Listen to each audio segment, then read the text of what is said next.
When we first met Tabitha, she was in her early 50s, a single woman. There was nothing spectacular or surprising about her finances on the surface. No million-dollar company or assets. She wasn't a high roller. At the peak of her career, she was pulling in a modest $6,000 per month. But that suited Tabitha just fine. Her spending habits were fairly simple.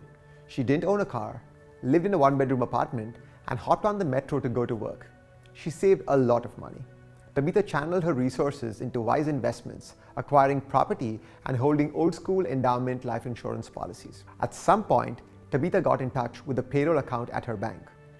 The money in her account caught their attention, prompting a call from the bank to explore investment opportunities. However, these bankers failed to conduct a thorough assessment of Tabitha's specific financial situation and goals. They overlooked the fact that she was single and had different retirement objectives than most clients. Instead of tailoring their recommendations to her unique circumstances, they presented her with the standard suite of products, including complex structured notes and investment solutions that were far beyond her understanding and carried an unnecessary level of risk. These products held the potential for very high returns, with some promising annual yields of 8 to 10% or even higher. However, the associated risk was far greater than Tabitha's financial profile could withstand. She neither required nor fully comprehended the risks involved in these investments. Considering her situation, it was important for her assets to perform reliably, ideally at a 4% per annum or even lower, to ensure a comfortable, long-lasting retirement.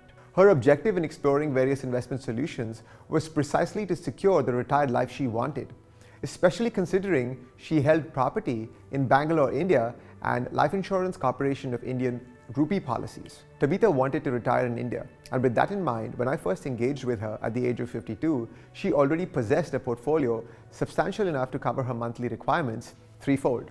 The perplexing aspect was why her funds were directed towards high-risk asset classes. The answer? Lazy advice. Some advisors often employ a one-size-fits-all approach.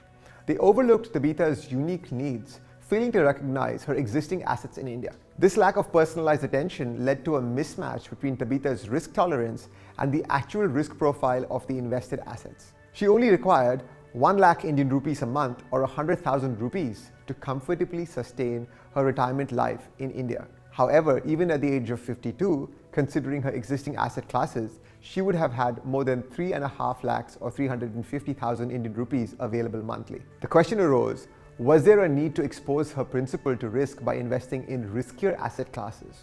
During our discussion about her situation, we explained that she fell into a risk class where there was a potential to lose 30 to 40% of her entire portfolio, with an upside potential of about 8% or maybe even 10% if all the assets performed well. On the other hand, opting for a more conservative approach could still yield 4% per annum or more, with the risk to her portfolio being less than 2%.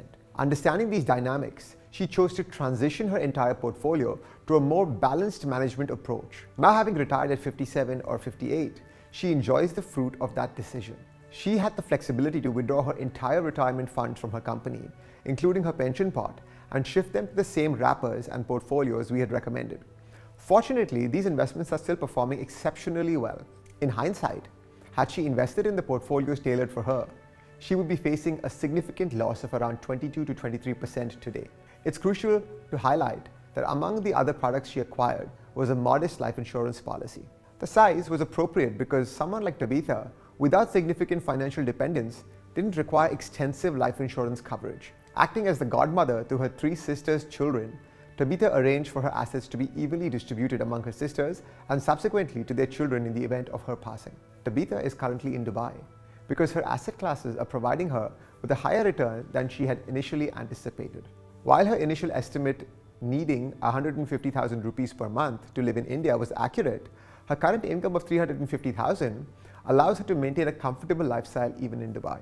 This unexpected financial surplus has given her the flexibility to divide her time between Dubai and India with the possibility of additional travel. She currently spends 6 months in Dubai and the rest of the year in India. The essence of this conversation is that copy and paste solutions may not be ideal for clients. I've got a question for you. Whether you're on the receiving end of financial services or the dispensing end, clients, are the solutions you have in place specific and right for your situation, your financial goals and plans, or are they generic choices influenced by bankers, advisors, friends, or families? Advisors, Are you mindfully tailoring solutions to your clients' unique challenges, or are you using a one-size-fits-all approach?